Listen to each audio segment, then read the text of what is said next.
ഞാൻ അപ്സരയെ കുറിച്ച് ഒരു സ്ഥലത്തെ ഒരു ഇന്റർവ്യൂല് ഞാൻ അപ്സരയെ കുറിച്ച് ഒരു കമന്റ് പറഞ്ഞത് അപ്സര ഭയങ്കര ഹേർട്ടായി. അത് ആ ഗെയിമിന്റെ സമയത്ത് ഞാൻ പറഞ്ഞതാണ്. അതിന് ഞാൻ എല്ലാവരുടെയും മുമ്പിൽ വെച്ച് ഞാനൊരു ഇന്റർവ്യൂലാണ്. Hello guys, it's me Dani. അപ്പം നമ്മുടെ സിജോയുടെ എൻഗേജ്മെന്റ് ആയിരുന്നു. ഓക്കെ ഗൈസ്, അപ്പോൾ പുതിയതായിട്ട് വീഡിയോസ് ഒക്കെ കാണുന്നവർ ലൈക്കും സബും ഒക്കെ ചെയ്യുക. ഓക്കെ, എൻഗേജ്മെന്റ് ആയിരുന്നു. അപ്പം ഇന്ന് അതിനകത്തൊരു കാര്യം കാണാനിടയായി. നമ്മുടെ അപ്സരയുടെയും DJയുടെയും പ്രശ്നങ്ങളും കാര്യങ്ങളും എല്ലാം സോൾവ് ആയിട്ടുള്ള കാര്യങ്ങളൊക്കെ ഒരു മീഡിയ കൂടെ സംസാരിക്കുന്നതൊക്കെ കാണാനായിട്ടുണ്ടായിരുന്നു. അപ്പോൾ അത് സംബന്ധമായിട്ട് കുറച്ച് കാര്യങ്ങൾ സംസാരിക്കാൻ വേണ്ടി ഞാൻ ഇവിടെ വന്നത്. എന്തായാലും ഒരുപാട് സന്തോഷമുണ്ട്. പുള്ളിക്കാരൻ തന്നെ വിളിച്ചാണ് കാര്യങ്ങളൊക്കെ സംസാരിച്ച് സോറിയൊക്കെ പറയുകയൊക്കെ ചെയ്തിരുന്നു. അപ്പം ഞാൻ ആലോചിച്ചു, നല്ലതാ. എന്തായാലും കുറേയൊക്കെ മനസ്സിലായി തുടങ്ങിയിട്ടുണ്ട്. അന്ന് ശത്രുക്കളായവർ ഇപ്പം എന്താ പറയണ്ടേ, മിത്രങ്ങളായവർ അന്ന് ശത്രുക്കളും. നല്ലതാ, കാര്യങ്ങളൊക്കെ നല്ല രീതിയിൽ പോകുന്നുണ്ട്. കാരണം കാണിച്ചു കൂട്ടിയത് അതുപോലത്തെ രീതികളായിരുന്നു, കാണിച്ചു കൂട്ടിയതല്ല. ഓക്കെ, ഇനിയിപ്പോൾ അതിനെക്കുറിച്ച് ഒരാളെ ശൗദ്യ കുത്താനൊന്നും വലിയ താല്പര്യമൊന്നുമല്ല.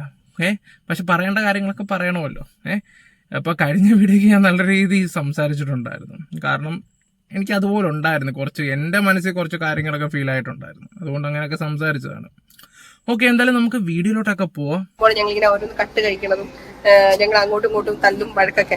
അപ്പം അങ്ങനെ ഒരു ഭയങ്കര ഒരു അറ്റാച്ച്മെന്റ് ഉള്ള ഒരാളാണ് സിജോ ചേട്ടൻ. അപ്പൊ സിജോ ചേട്ടന്റെ ലൈഫിൽ ഒരു കാര്യം നടക്കുമ്പോ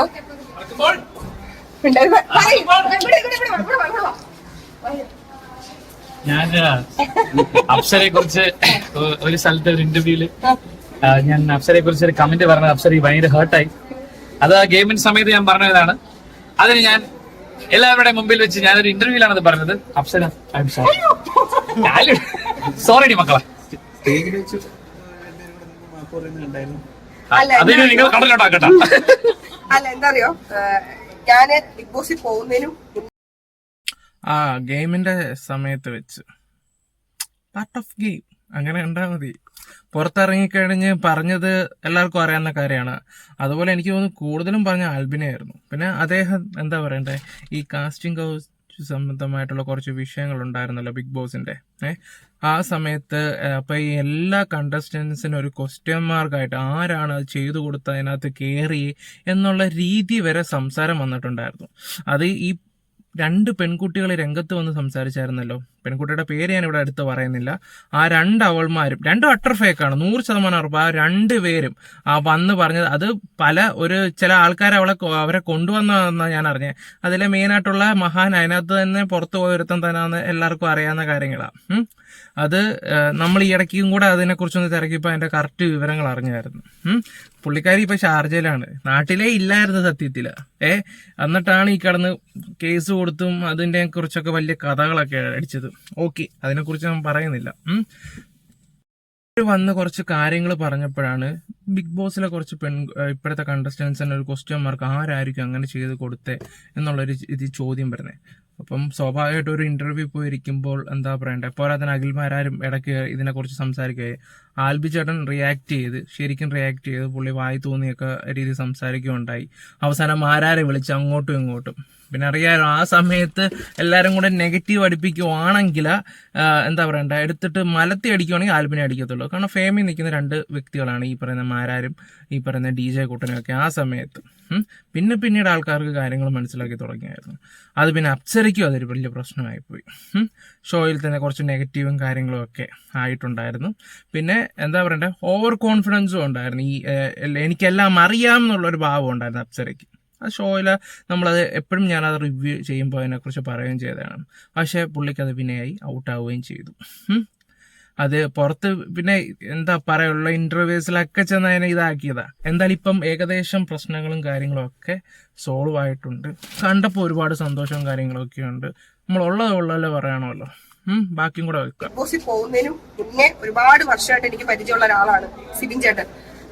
അപ്പൊ ആ ഒരു സൗഹൃദത്തിൽ ഉണ്ടായിട്ട് അതിനകത്ത് പോയ സമയത്തും എനിക്ക് ഭയങ്കര ഇഷ്ടമുള്ള ഒരു കണ്ടസ്റ്റന്റ് ആയിരുന്നു. അവിടെ നിങ്ങൾ ഇങ്ങനെ വന്ന സമയം മുതൽ നിങ്ങൾക്കറിയാം, എല്ലാവരുടെ മനസ്സിലൊരു സ്ഥാനം ഉണ്ടാക്കാൻ പറ്റിയൊരു കണ്ടസ്റ്റന്റ് ആയിരുന്നു സിബിൻ ചേട്ടൻ. ഭയങ്കരമായിട്ട് വർക്ക് ചെയ്യുന്ന ഒരാളായിരുന്നു.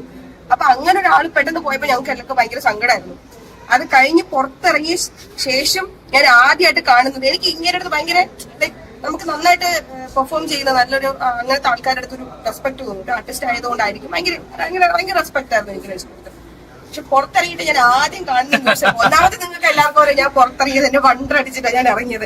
അപ്പൊ എന്നെ ഏറ്റവും എനിക്ക് വിഷമിപ്പിച്ച ന്യൂസുകളിൽ ഒന്ന് സിബിൻ ചേട്ടൻ പറഞ്ഞൊരു സ്റ്റേറ്റ്മെന്റ് ആയിരുന്നു. അത് ഇനി റിപ്പീറ്റ് ചെയ്ത് വീണ്ടും വിഷമിക്കണ്ട.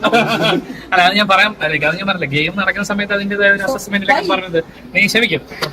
ഓക്കെ, ഒന്നുമല്ല, ഞാൻ ഈ പറഞ്ഞ പോലെ ഗെയിമിന് മുന്നേ ഞങ്ങൾ ഭയങ്കര ക്ലോസ് ആണ്, ഫ്രണ്ട്ഷിപ്പ് എന്നും ഉണ്ടാവും. സോറി കേട്ടാ, ഈ വിഷമമായി സോറി കേട്ടോ. ഇനി ജിത്തു ചേട്ടൻ തള്ളുതായിരുന്നു, തളിക്കും. ഇതിപ്പോ എന്താ വെച്ചാലേ, കാരണം നമുക്ക് എത്ര ഇഷ്ടമുള്ള അപ്സര ഓക്കെ, നേരെ വാ നേരെ പോ, കാര്യങ്ങൾ അവിടെ കഴിഞ്ഞു, അത് ആ ഒരു രീതി തന്നെ എടുത്തു. പക്ഷെ ആ സമയത്ത് ആൽബിന്റെ കാര്യങ്ങൾ നിങ്ങളൊന്ന് ആലോചിച്ചായിരുന്നു. പുള്ളി എനിക്ക് തോന്നുന്നു പുള്ളി പറഞ്ഞ ചില വാക്കുകൾ ശരിയല്ലായിരുന്നു, മാരാറിന്റെ ആ ഒരു ഇത് പറഞ്ഞു മനസ്സിലായോ. പക്ഷെ ഇപ്പുറത്തെ ഭാവം കൂടെ പുള്ളിയുടെ ചിന്തിക്കണമായിരുന്നു നമ്മള്. കാരണം വൈഫ് അതൊരു ചോദ്യചിഹ്നം തന്നെ, ഇങ്ങനെയൊക്കെ ആരെങ്കിലും കൊടുത്തിട്ടാണ്. അപ്പൊ പുള്ളിയുടെ മാനസികാവസ്ഥയും കൂടെ നമ്മളൊന്ന് ആലോചിക്കണം. അപ്പോഴാണ് പിന്നെ ഇത് വേറെ രീതിയിൽ പോയി, അറിയാലോ. ആ സമയത്ത് അത് ഭയങ്കര നെഗറ്റീവായിരുന്നു, 3-3.5 മാസം. പിന്നെ ചില ഇന്റർവ്യൂവിൽ പുള്ളിയിലെ എനിക്ക് തോന്നുന്നു മൈ എന്നുള്ള വാക്ക് ഈ DJ കൂട്ടിന് ഉപയോഗിച്ചിട്ടുണ്ടായിരുന്നു. ഞാൻ ആ വീഡിയോ കണ്ടായിരുന്നു. ഇനിയിപ്പോൾ അതൊന്നും ഇവിടെ വെച്ച് ഇനി അതൊന്നും കുത്തിപ്പൊക്കിയൊന്നും സംസാരിക്കാൻ വല്ല താല്പര്യമൊന്നും ഇല്ലായിരുന്നു. പക്ഷെ ഈ സോറി പറയേണ്ടത് അവിടെ രണ്ടുപേരും അങ്ങോട്ടും ഇങ്ങോട്ടും സംസാരിച്ച് തീർക്കുകയാണെങ്കിൽ ആൽബിച്ചേട്ടനായിട്ടായിരിക്കണം അത് ചേർക്കേണ്ടത്. ആ സമയത്ത് പുള്ളിയുടെ ഒരു മാനസികാവസ്ഥയും കൂടെ നമ്മൾ ആലോചിക്കണമായിരുന്നു പുള്ളിയുടെ. കാരണം അത്രയും പേര് സൈബർ അറ്റാക്ക് ചെയ്ത് നമ്മൾ പിന്നെ അതിനെക്കുറിച്ച് ഞാൻ ആ ഒരു ചാപ്റ്ററെ നോക്കാനേ പോയില്ലായിരുന്നു ആ സമയത്ത്. അത് അവർ മൂലയ്ക്ക് ഞാൻ വിരിച്ചു വെക്കുകയായിരുന്നു സത്യത്തിൽ. പിന്നെ വേറെ കുറച്ച് കാര്യങ്ങളൊക്കെ സംസാരിക്കുകയൊക്കെ ചെയ്ത് നമ്മളങ്ങ് പോവുമായിരുന്നു. ഓക്കെ, ബാക്കി ഇതിപ്പോ എന്താ വെച്ചാലേ, കാരണം നമുക്ക് എത്ര ഇഷ്ടമുള്ള ഒരാള് നമ്മളിപ്പോ പറയും എന്തിന്റെ ബേസിലാണ് പറഞ്ഞതെന്ന് എനിക്കറിയില്ല. ഒരു സ്റ്റേറ്റ്മെന്റ് പറഞ്ഞപ്പോ പിന്നെ അത് നമ്മളൊരു പോസ്റ്റ് ഇട്ടാലും അതിനിടയിൽ ഇപ്പൊ സ്വാഭാവികമായിട്ടും ഓപ്പോസിറ്റ് നിൽക്കുന്ന നമ്മുടെ കണ്ടസ്റ്റൻസിന്റെ ആൾക്കാർ നമുക്കെതിരെ വേറെ നെഗറ്റീവ് ആയിട്ടുള്ള കമന്റ്സും കാര്യങ്ങളൊക്കെ ഇടും. അപ്പൊ ഇത് അതിനൊരു വടിയായ പോലെ എനിക്ക് തോന്നി, നമ്മൾ അടിക്കാൻ ഒരു വടി കൊടുത്ത പോലെ.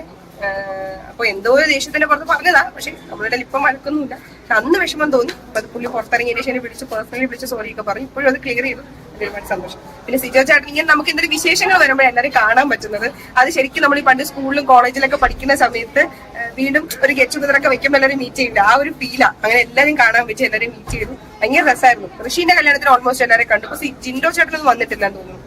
ജിൻഡോ ചേട്ടനൊന്നും വന്നിട്ടില്ല, അർജുനൊന്നും വന്നിട്ടില്ല തോന്നുന്നു. ബാക്കി എല്ലാവരെയും കണ്ടു, കുറെ ആൾക്കാരെ കണ്ടു, മീറ്റ് ചെയ്തു, ഹാപ്പിയാണ്. പുള്ളി പേഴ്സണലി വിളിച്ച് സോറിയൊക്കെ പറഞ്ഞു, നല്ല കാര്യം, വിളിച്ചല്ലോ.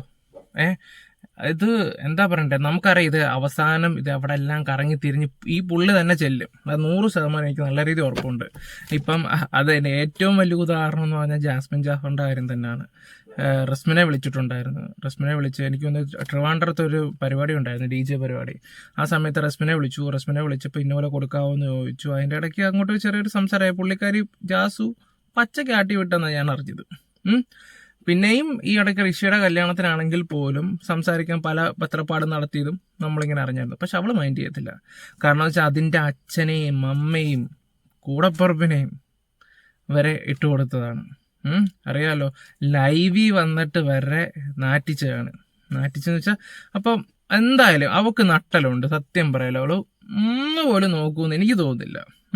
അപ്പൊ ഞാൻ അതിനെക്കുറിച്ച് ഞാൻ ഇന്നും ഒരാളോട്ട് സംസാരിക്കുകയൊക്കെ ചെയ്ത് ചെറുതായിട്ട്. അപ്പം കുറച്ച് കാര്യങ്ങൾ എന്നോട് സംസാരിച്ച് ഞാൻ അതൊന്നും ഇവിടെ പറയാനൊന്നും താല്പര്യമൊന്നുമില്ല. എന്തായാലും ഇതെല്ലാം തീർന്ന് വരട്ടെ, പ്രശ്നങ്ങളും കാര്യങ്ങളൊക്കെ തീർന്ന് വരട്ടെ. ഒരുപാട് സന്തോഷം, തീർന്നു വരട്ടെ. പക്ഷെ ചില ആൾക്കാർ ചോദിക്കുന്നുണ്ട് ഉളുപ്പുണ്ടോ എന്നൊക്കെ. എനിക്കറിയത്തില്ല.